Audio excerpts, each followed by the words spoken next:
Hello and welcome to Playback, Tier 2 World's weekly showcase of our best stories from around the globe. Coming up, Russia has suspended its mission with NATO and ordered the closure of its office in Moscow after staff members were expelled. A COVID-19 inquiry finds Brazilian President Jair Bolsonaro should face charges for crimes against humanity. Hundreds of Afghan refugees remain stuck in a makeshift camp in Bosnia and Herzegovina. And a scientific breakthrough: surgeons in New York successfully transplant a pig kidney into a human patient.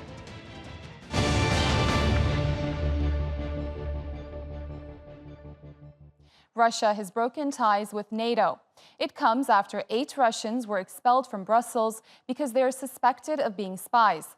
Russian Foreign Minister Sergei Lavrov says all NATO staff at the Moscow office will be stripped of their license by November. Sally Ayhan has more. In a bold strike of retaliation, Russia has suspended its mission with NATO and ordered the closure of its office in Moscow. Secondly, we suspend the work of NATO's military liaison in Moscow. Its employees' accreditation will be recalled on November 1st. And thirdly, we seize the work of NATO's Information Bureau, which was founded under Belgium's embassy. Earlier this month, NATO revoked the accreditation of 8 Russian diplomats, accusing them of being spies. Allegations Moscow describes as baseless. At the end of the Cold War, NATO and Russia tried to establish a less confrontational relationship. But it's been in decline for years, particularly since Russia's 2014 invasion and annexation of Crimea. This latest strike might be a sign of what's to come. The fact that Russia is escalating by shutting down entire missions and cutting off relations means that Russia's choosing the escalatory approach rather than the de-escalatory approach. And that's a harbinger for some possibly bad things to come and more confrontations with NATO in a variety of theaters. NATO says that their policy towards Russia is one of strength against Moscow's aggressive actions, and it's open to keep talking. But without any of Russia's diplomats in its offices, there'll be few faces to talk to. And as Moscow looks to the future, an alliance made up of former Soviet countries and China is looking like a steadfast alternative. Sally Ayhan, TRT World, Washington. The UN Security Council is holding an emergency meeting after North Korea confirmed its latest missile launch. This one is a smaller type of ballistic missile fired from a submarine. And although it has a shorter range than previous tests, it means Pyongyang could be closer to launching an operational submarine stocked with many small missiles. Liz Maddock reports. North Korea says this is a new type of ballistic missile, successfully launched from a submarine, the latest in a flurry of tests in recent weeks, as Pyongyang pursues an ever more advanced arsenal. State media reports the missile has lots of advanced control guidance technologies, which could give it stealth capabilities, and says the weapon will greatly contribute to putting the defence technology of the country on a high level, and to enhance the underwater operational capability of our Navy. The US says the missile tests are a threat to the region and has urged North Korea to rejoin de-escalation talks.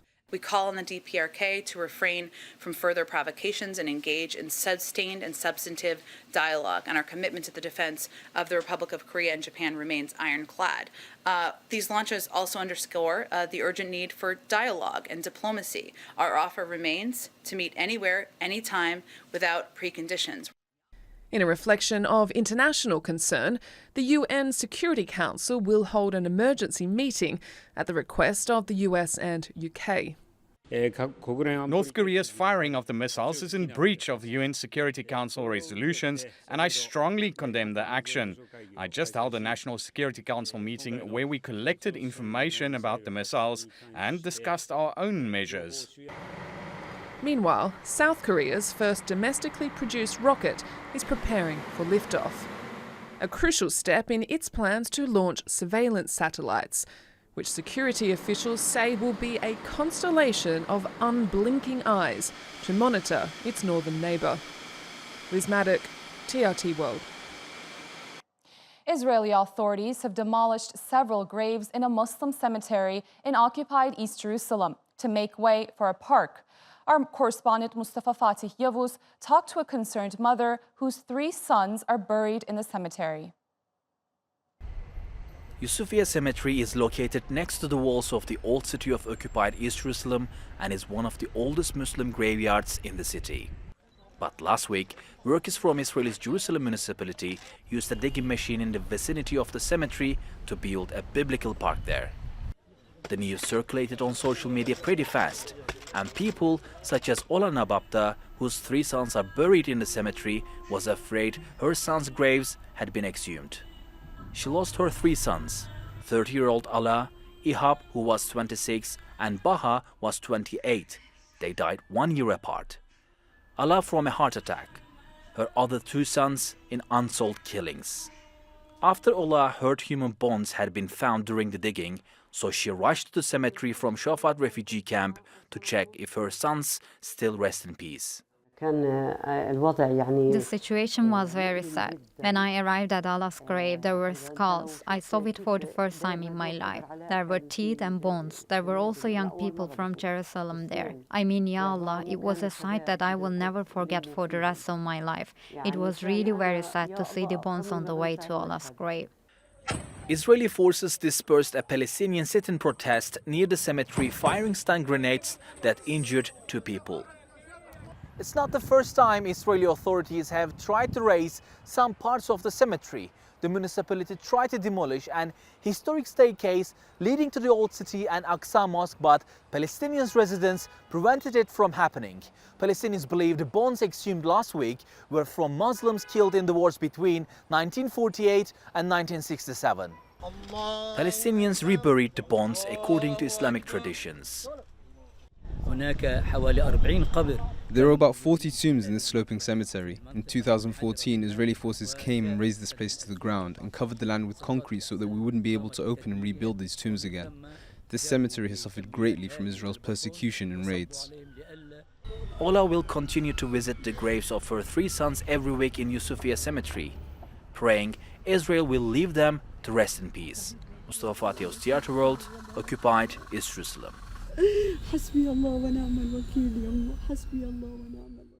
As a Palestinian prisoner, Nisreen Abu Kamil spent 6 years in an Israeli jail after being charged with spying. She has now been released but was made to wait several days more at a checkpoint before rejoining her family in Gaza.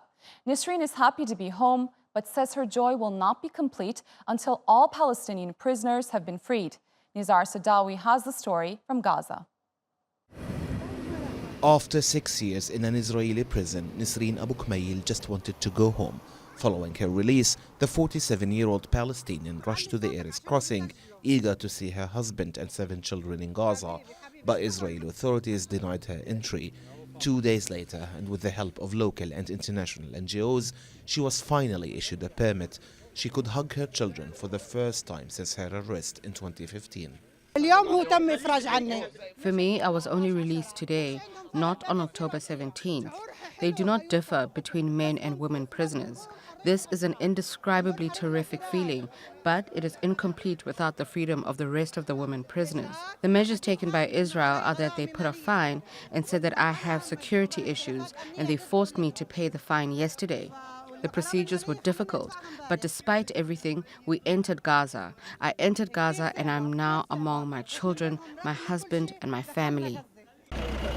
Originally from Haifa, Nisreen used to visit her relatives there on a regular basis. On one trip, she was arrested by Israeli authorities accused of spying for Palestinian factions in Gaza. Nisreen and her family have rejected the accusations, but were unable to navigate the Israeli legal system. This is an indescribable joy. If I had 2 sons about to get married, I would not be as happy as I am today. Nisreen's kids remember very little about her since they have only been able to contact her through voice calls for the last 6 years. And for her, it was even harder.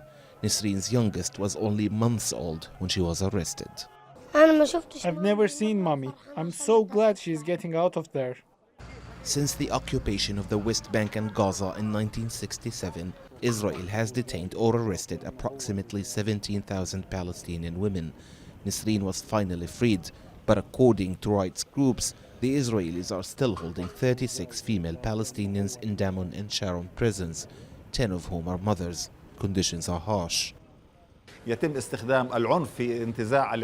Violence is used to extract confessions from female prisoners. The Israeli jailer has permanently made Palestinian female prisoners in a state of readiness wearing a veil. Also, there are surveillance cameras that monitor everything the female prisoners do inside their rooms and destroy the privacy of Palestinian women, which contradicts our traditions and religion. All prisoners worry that they'll be forgotten by people outside, but for Palestinians it is quite different. Nisreen was finally reunited with her family, but for most here, the joy of freedom will never be fully felt until every one of them sees justice. Nizar Sadawi, TRT World, Gaza. Hundreds of Afghans who fled their country after the Taliban took control in August remain stuck in a makeshift camp in Bosnia and Herzegovina on the border with Croatia. It's been accused of illegally pushing back migrants as they try to make their way further into Europe. Rumeysa Chodar reports. Far away from home and no access to running water or electricity. This is a so-called jungle camp near the northwest Bosnian town of Velika Kulodusha, where hundreds of Afghan migrants remain after they fled Afghanistan. With winter fast approaching, they make do under flimsy nylon tents propped up with sticks. There are a lot of children, families, pregnant women, small babies here. Women are giving birth here. They are determined to reach the EU countries, but it's not easy. Dozens who have tried to cross the border say they've been beaten, kicked, even robbed and repeatedly pushed back by Croatian police. First they say sleep like that. When we sleep over there, two police, and they push us also like that. They have a cover, black cover, and they beat it us by stick, by kick, too much. For example, for 2 minutes, this two police, two person, this immigration, they beat it us, and then they leave us in the river. Maybe 20, 21 time I'm game and Croatia deport. And Croatia in big problem, take money and take mobile, all to again deport to Bosnia. The Croatian government says police have launched an investigation following a video released by a European media outlet showing officers beating migrants with buttons. Acts of violence and mistreatment of migrants, asylum seekers and refugees are unacceptable and they must be investigated. Full respect of fundamental rights, in particular in the management of external borders of the EU, is essential to the European Commission. Despite poor conditions at the camps, the migrants remain hopeful they will eventually cross the border and move towards a better future for themselves. Rumeysa Chodar, TRT World. In 2018, 17 people were gunned down in one of the deadliest high school shootings in U.S. history. Earlier this week, a young Florida man who pulled the trigger in the Parkland school shooting told a judge he is guilty of the killing spree. He also apologized to the families of his victims. NBC's Jay Gray reports. Murder in the first degree of victim Luke Hoyer. How do you wish to plead? Guilty. As a judge identifies the victims, Meadow Pollock. with each name, Nikolas Cruz responds. Guilty. Guilty of the massacre at Marjorie Stoneman Douglas High School. Guilty. Guilty of murdering 17. Guilty. Guilty of attempting to kill 17 more, some severely wounded. Cruz, at one point emotional, apologizing for the deadly attack. And I'm trying my best to maintain my composure, and I just want you to know I'm really sorry. And I hope you give me a chance to try to help others. His emotions, his tears mean nothing for the families of the victims.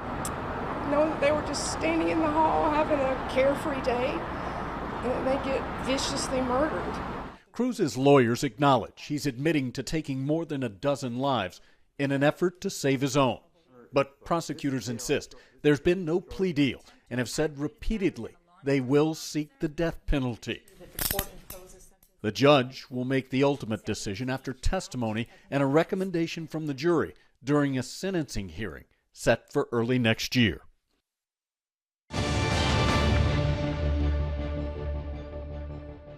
A kidney from a pig has been transplanted into a human successfully for the first time. A scientific breakthrough that could mean one day animal organs may be used for life-saving transplants. Surgeons in New York have attached a kidney grown in a genetically altered pig to a woman who was brain dead and observed it for 2 days. The kidney worked normally and did not trigger rejection. More than 90,000 people in the U.S. are in line for a kidney transplant. Every day, 12 people die while waiting. Transplant surgeon Dr. Robert Montgomery says this is an important step forward in realizing animal-to-human transplants. In the past, when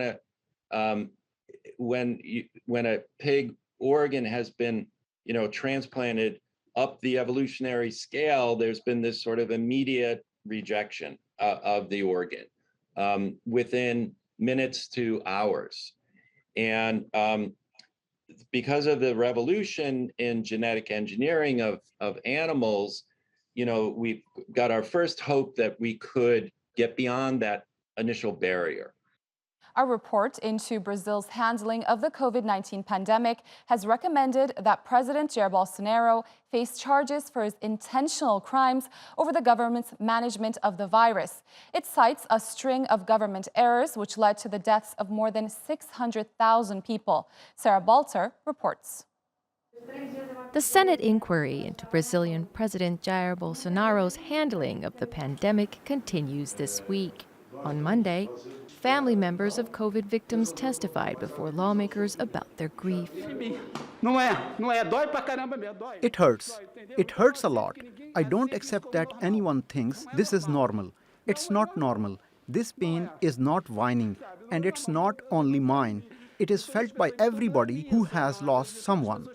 They joined demonstrators in hanging 600 white tissues for the more than 600,000 Brazilians who've lost their lives to the virus. Activists say Bolsonaro should be held accountable. He and his government dismissed from the beginning the lethal power of the virus. They were against the mass vaccination campaign. The president didn't respect any sanitary laws, fought against the use of masks, social distancing, and the worst of all was his lack of empathy. On Tuesday, the senator leading the probe recommended in a 1,200-page draft report that criminal charges be brought against Bolsonaro for government errors that led to thousands of deaths, including crimes against humanity, forgery, and incitement to crime.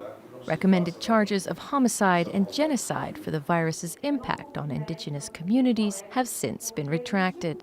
The report says the president's refusal to obtain vaccines early on delayed the country's rollout. Public health experts have criticized Bolsonaro for speaking out against vaccines, lockdowns, quarantine, masks, and for pushing unproven remedies.